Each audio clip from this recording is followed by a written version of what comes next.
Shine, bienvenue dans l'instant présent de Dieu avec la Rhapsodie des réalités. Comment est-ce que vous allez déjà? J'espère que vous passez une bonne semaine. Je suis très heureuse de vous retrouver encore pour ce deuxième rendez-vous de la parole de Dieu contenue dans la Rhapsodie des réalités. Ce livre-là qui est écrit par l'homme de Dieu, Pasteur Christ. Aujourd'hui, c'est mercredi et c'est notre dernier rendez-vous de ce mois. Je suis très contente que le mois finisse et j'ai hâte de rentrer dans le nouveau mois de septembre. Aujourd'hui, nous avons affaire à 3 sous-thèmes réunis en un seul thème qui est intitulé comme suit: Action de grâce, louange et adoration. Que comprendre par ces 3 terminologies? Notre verset d'ouverture est tiré du livre de Apocalypse 15, 11 à 12. Là, il est écrit: Je regardai et j'entendis la voix de beaucoup d'anges autour du trône et des êtres vivants et des vieillards, et leur nombre était des myriades de myriades et des milliers de milliers. Ils disaient d'une voix forte: L'agneau a été immolé, l'agneau qui a été immolé est digne de recevoir la puissance, la richesse, la sagesse, la force, l'honneur, la gloire et la louange. Vous savez, très souvent, nous avons, ou bien dans le corps du Christ, une expression usuelle qui est connue de tous. On entend souvent dire « Bénissez le Seigneur, bénissez Dieu, bénissez le Seigneur ». Qu'est-ce que ça veut dire exactement? Et comment bénissons-nous le Seigneur? Comment il faut bénir le Seigneur? Dans le livre de Matthieu, chapitre 26, verset 26, la Bible dit quelque chose de précis là-bas par rapport à comment il faut bénir. Elle dit, c'est de Jésus qu'il est question ici dans ce verset. Et comme il mangeait, Jésus prit le pain et après qu'il eut béni Dieu, il le rompit. Et alors, comment est-ce que Jésus a béni le pain? L'apôtre Paul, par l'Esprit, l'a expliqué dans 1 Corinthiens chapitre 11, verset 23, verset 24. Lorsqu'il dit: Car j'ai reçu du Seigneur ce que je vous ai enseigné. C'est ce que le Seigneur Jésus, dans la nuit où il fut livré, prit du pain et après avoir rendu grâce, c'est-à-dire Eucharistéo, donc le rompit. Matthieu, lui, il a dit que Jésus a pris du pain et l'a béni. Paul, lui, il a reçu une autre révélation beaucoup plus approfondie, beaucoup plus pointue sur la chose, et il nous dit exactement comment Jésus a fait. Quand l'expression dit il prit le pain, rendit grâce et le rompit, c'est en rendant grâce en fait. En fait, lorsque nous disons bénissons le Seigneur, cela signifie automatiquement qu'il faut lui rendre grâce. Le rendre grâce comment? Vous le remerciez pour ce qu'il est. Nous le rendons grâce. Nous le remercions pour ce qu'il est, pour ce qu'il a fait dans notre vie, dans votre vie et pour toutes ses œuvres puissantes. C'est ce que cela veut dire, rendre grâce à Dieu. Ou bien bénir le Seigneur. Nous bénissons le Seigneur en lui témoignant notre reconnaissance, notre gratitude pour ses nombreuses œuvres dans nos vies, dans la vie des autres, dans la vie de nos proches et ainsi de suite. C'est ce que nous faisons à travers l'adoration. Donc la Bible dit, à travers l'adoration, nous magnifions Dieu, nous louons sa grandeur, nous reconnaissons sa majesté et sa souveraineté. Nous disons qu'il est Dieu. Après lui, il n'y a aucun autre Dieu. Il est le Dieu par lui seul.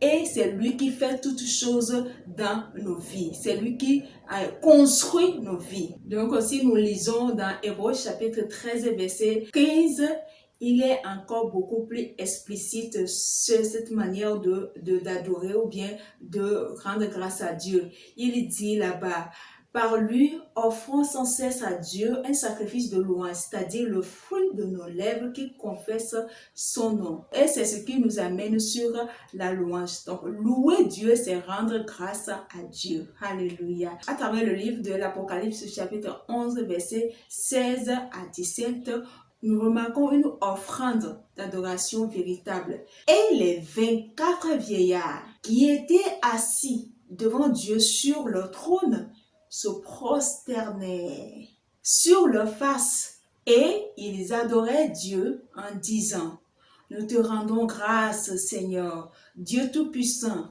qui est et qui était, de ce que tu as saisi ta grande puissance et pris possession de ton règne. Donc, nous voyons clair ici que il est important de louer, de rendre grâce à Dieu, de donner à Dieu ce qui lui est dû, quoi. S'il fait quelque chose et que nous lui reconnaissons cela, nous lui témoignons notre gratitude, notre reconnaissance, Dieu, il est content et il fait davantage pour nous. Donc, c'est important de vivre chaque jour dans une attitude d'adoration à Dieu.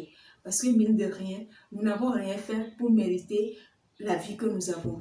Il y a certains qui aujourd'hui pour vivre dépensent des millions et des millions pour ne serait-ce que profiter de la vie. Mais nous, gratuitement, on vit, on va qu'à nos occupations, on respire l'air pur, ce qui n'est pas le cas pour certains. Pour respirer, c'est l'oxygène, on doit leur placer avant qu'ils ne respirent. Donc, c'est important. Et ce sera notre signe de reconnaissance et de gratitude envers Dieu. En le faisant aussi, c'est tout bénéfique pour nous. C'est à notre avantage, c'est à notre profit. Parce que si tu décides, tu es tout le temps content, tu es tout le temps joyeux, tu bénis Dieu pour ta vie, tu es tout le temps content. Tu restes toujours dans la joie, dans cet esprit de gaieté. Tu ne laisses pas de place aux inquiétudes, au stress, à tout ce qui va avec. Tu es tout le temps content parce que tu sais que c'est Dieu qui est l'auteur de ta vie.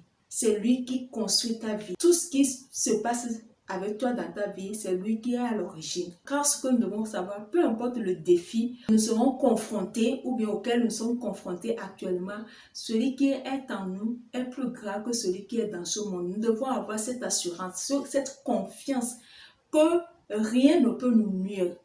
Peu importe les traits enflammés du diable, nous triomphons. Nous sommes plus que vainqueurs.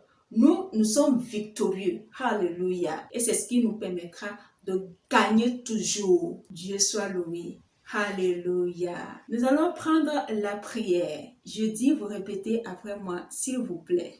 Cher Père, je te remercie au nom de Jésus.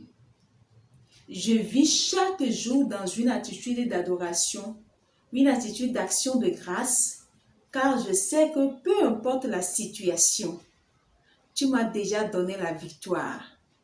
Je te remercie pour qui tu es, pour ce que tu as fait dans ma vie et pour toutes tes puissantes œuvres. Alléluia. Maintenant, pour une étude approfondie à l'enseignement du jour, si vous désirez de comprendre davantage l'enseignement du jour, vous allez lire ces écritures. 1 Corinthiens 14, 16, 17, Hébreux 13, chapitre 13, verset 15, Colossiens 3, 17.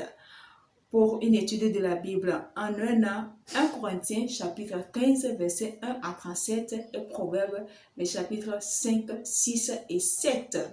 Enfin, pour une étude de la Bible en 2 ans, vous allez lire 1 Thessaloniciens chapitre 2, versets 1 à 9 et Jérémie chapitre 17.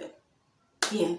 Si aujourd'hui est votre première fois de tomber sur cette vidéo et vous savez que vous n'avez pas encore fait de Jésus votre sauveur et Seigneur personnel, c'est l'occasion. Car ça aura été la meilleure décision, le meilleur choix que vous n'avez jamais effectué dans votre vie.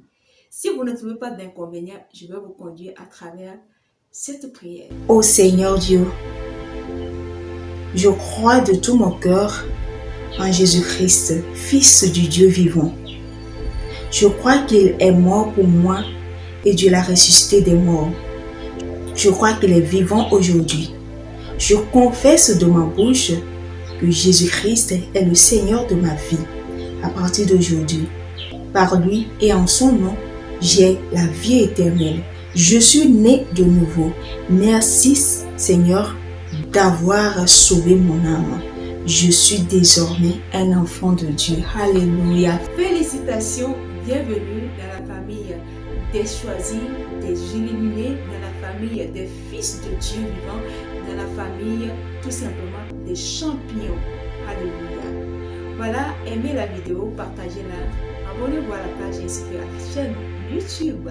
activer la cloche de notification pour ne pas rater la prochaine publication. Et bien évidemment, laissez des commentaires et des suggestions en bas de la vidéo pour plus d'amélioration. Mais bien avant, je vous souhaite les bienvenus dans le nouveau mois puisque nous ne nous verrons pas demain, c'est parti pour vendredi. Donc, bienvenue dans le nouveau mois déjà et que les bénédictions vous accompagnent et que la main puissante de Dieu vous accompagne tout au long de ce mois, le 10 septembre. Si Jésus tarde à revenir, je vous donne rendez-vous sur vendredi prochain